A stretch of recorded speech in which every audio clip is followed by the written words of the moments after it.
Well, hello everybody. It's Dr. Carmen Bryant, and this is Car Chronicles. How are you guys doing? Happy Sunday to you. I don't know what day you're going to get this, but hopefully you're having a great weekend. You have to excuse us because Washington decided it was going to rain today, so I had to run in, and this is not what I looked like when I was starting my day. But I want to come in and just talk to you really, really quick. You guys ready? Let's do that.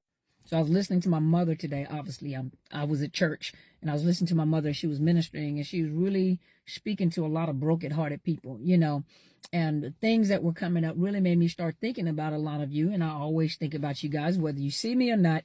I always think about you guys. And I'm right now, I'm working on some projects. It's taking me a little while. But as I was sitting there and I was thinking, who told you that you're not good enough to be someone's husband? Who told you you weren't good enough to be someone's wife? Who told you? Yes, you're looking at the situation, but you are not your past. And I have this conversation with a lot of people, especially in a therapeutic setting. And what I explain to them, and a lot of you guys know that if you grew up in a household with dysfunctional parents, alcoholics, drug addicts, substance abusers, narcissists, or any other personality disorder, or abusive, just abusive, plain abusive, verbally abusive, emotionally abusive, negligent, rejecting you. A lot of you were rejected. But when a child is growing up in a household, they don't know that that's abnormal. That is your normal. Even though you may not like it and you're upset, you're wanting them to change.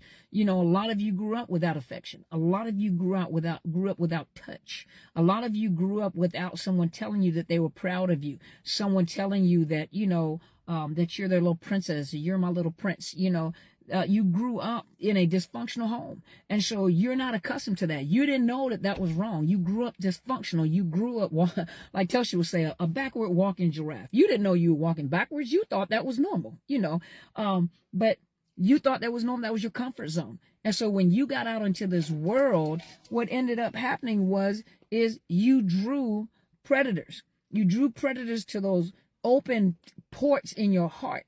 Your heart is broken, your heart is bleeding, and you drew predators. And so a lot of times you hear yourself saying, and other people say, there are no good men out there. There are no good women out there. Yes, they are. They're hidden. Just like some of you are good women and good men, but you're hidden, and a lot of them are hidden. You ladies, there are men out there saying there's not any good women out there, and you guys know that you're good women. You just have some trauma or some issues that you have not resolved. Men, you thinking there are no good women out there. Same thing the women are saying about you, that there are good women out there. There are good men out there that are waiting to meet you.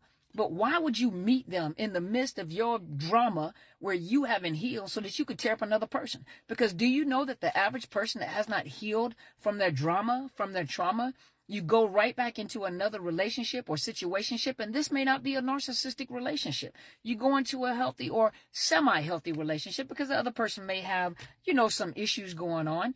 But then you go in there, and because of the fact that they may not be creating trauma, if there's no drama going on in your life, you got that quiet, but there's no drama going on in your life. There's nobody touching you. There's nobody saying anything negative.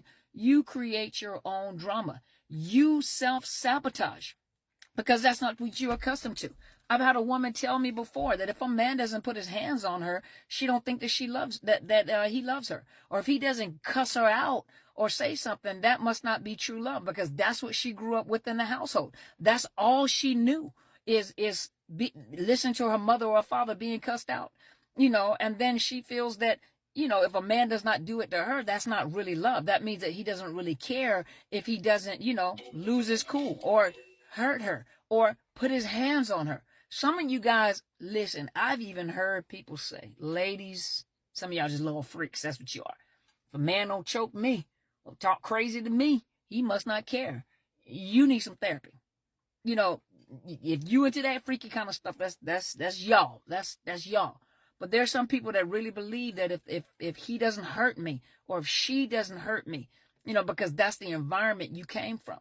And so that's what you attract. You draw the crazy to you because that's what you are comfortable with. Now, I'm not saying you like it. That was your comfort zone. And so you tend to gravitate toward people that are similar to the abusers, because that's what you're accustomed to. You're accustomed to that narcissistic cycle, or that domestic violence cycle. And some of you guys know when the tension builds. See, that's one thing that you can guarantee when it comes to an abuser. They are very consistent in their abuse. And so it gets to a point where you know how and when they're going to abuse. You can tell when the tension building stage has gotten there. But a lot of you will also trigger the abuser. You want to hurry up and get the blow up out of the way. So you self-sabotage. You will assist them in blowing up so you can hurry up and get to the honeymoon phase. And when you get into the honeymoon phase, unfortunately, that's where you get all your needs met. You get money, you get groceries, you get presents, you get a new car, you get this, you get computers, you get a ring, you get clothes, you get whatever. And then the tension building starts up again. So you already know the cycle. So you have already adjusted to this cycle. When you get out of that situation and you get into, maybe you meet someone that's a good guy, you meet someone that's a good woman, and you're looking for the cycle because you understood that cycle. That was a pattern in your life. So you understood that cycle. So you're looking for the cycle and you never experienced the cycle with them. Guess what you do? Yeah, you go and create the cycle. You become the saboteur. You're the one who caused, because you can't handle the peace and quiet. You are not being tormented. You're not being tormented, so you look for a reason to torment your own self. And some of you live in the past. Some of you live in the echoes of, you live off of the words of the things that were said to you in childhood, the things that were said to you as a teenager, the things that have been said to you as an adult. Because who told you? Who told you? Just like Apostle asked that question today, who told you you were naked? Who told you you couldn't do that? Why are you walking around talking about, I'm too old to do this? It's already the end of my life. It's too old. And you like 22. What do you mean you too old? But some of you guys in your 60s and 70s, then Kentucky Fried Chicken, KFC, the Colonel didn't do it until his 70s. Whereas the beef lady was in her 80s. The older lady that was in the Black Panther, she didn't make her debut into acting until she was 80 or 90 years old. I mean, I understand you don't want to live, you don't want to make your breakthrough at that age, but don't ever say you too old. I had an instructor when I was going to my undergraduate, and this was back in probably 1990, maybe I went to Korea in 2001, so maybe like 1999, maybe 2000-ish. This lady was in her 80s, sharp, used to wear this muumuu.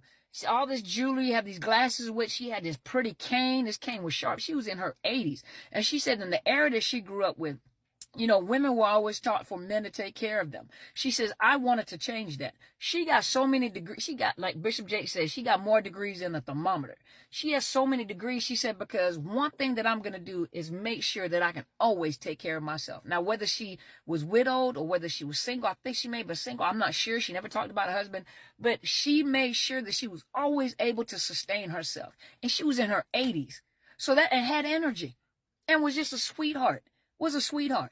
So who told you that you're too old to do this? Who told you? Because I had a young lady that I used to coach, and the young lady was on disability, and rightfully so, was on disability, was getting a Social Security check. She was getting Social Security, and rightfully so, because she had things going on in her body. This girl was so sharp. Oh, this girl was sharp. And she bought a home. And she bought this home, and she turned it, she got with the right people to invest in her and get funding. And she turned her home into an Airbnb. And when she turned her, and it was so pretty. She showed, it was beautiful. The girl was sharp. The girl was sharp when it came to business. And then she turned around. She says, I'm going to buy another home. She's going to buy another home. This girl is making money. This girl, I guarantee it's been a while since I've talked to her. I guarantee she's not on Social Security no more. But she got her investments in place in order for her. So don't say what you can't do. Who told you that? Just because a narcissist can't do it, who told you you can't do it? A narcissist projects themselves onto you as what they can and cannot do. And when they see potential in you, they're going to tear down the potential and make you feel bad.